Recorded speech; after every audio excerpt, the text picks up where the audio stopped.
নাইমের তাণ্ডবে ফের বিধ্বস্ত হলো রংপুর রাইডার্স।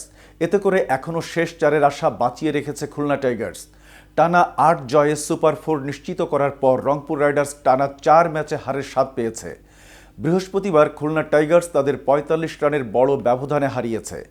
এই জয়ে খুলনা সুপার 4-এ যাওয়ার আশা টিকে থাকল।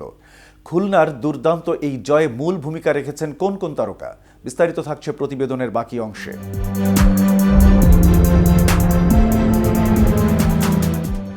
মিরপুরে বৃহস্পতিবার খুলনার দেয়া ২২১ রান তাড়া করতে নেমে নির্ধারিত ২০ ওভারে ৯ উইকেট হারিয়ে ১৭৪ রানে থেমেছে রংপুর।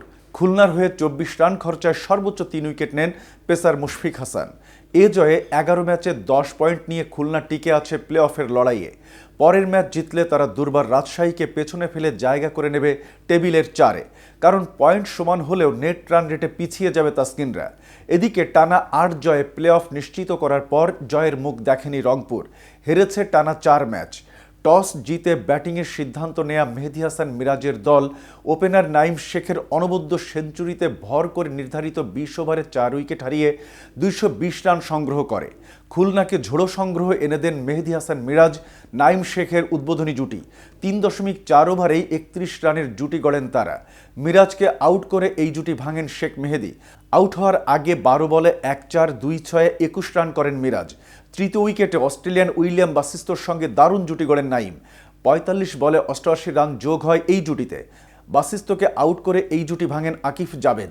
২১ বলে ৩-৪ ও ২-৬, ৩৬ রান করেন একসময় অনূর্ধ্ব-১৯ বিশ্বকাপে অস্ট্রেলিয়াকে নেতৃত্ব দেওয়া বাসিস্তো।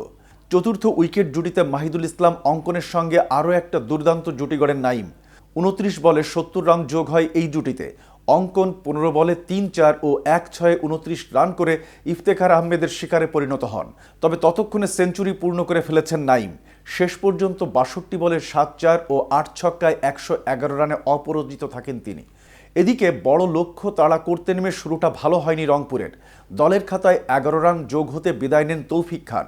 দলীয় ৩৬ রানে রান আউট হয়ে ফিরে যান সাইফ হাসান। তৃতীয় উইকেটে ইফতেখার আহমেদকে নিয়ে হাল ধরার চেষ্টা করেন সৌম্য সরকার, তবে পাকিস্তানি ব্যাটার ক্রিজে স্থায়ী হতে পারেননি। ১৫ বলে ১৯ রান করে আউট হন ইফতেখার।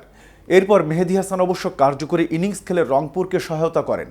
১৪ বলে ২ ছক্কা ও ২-৪ মেরে ২৭ রান করে আউট হন তিনি। অপর প্রান্ত আগলে রেখে 50 তুলে নেন সৌম্য। দলকে আশায় রেখে তিনি শেষ ওভার পর্যন্ত ক্রিজে থাকলেও সফল হননি। ৪৮ বলে ৬-৪ ও ৫ ছক্কায় ৭৪ রান করে শেষ ওভারের দ্বিতীয় বলে বোল্ড হন সৌম্য। তার সঙ্গে জুটি গড়ে রংপুরকে আশা জাগানো অন্য দুই ব্যাটার মোহাম্মদ সাইফুদ্দিন ১০ বলে ১৮ আর রাকিবুল হাসান ৬ বলে ১৪ রান করে আউট হন। এতক্ষণ সাথে ছিলাম আমি শাহনেওয়াজ। KTV ক্রিকেটের সাথে থাকার জন্য ধন্যবাদ।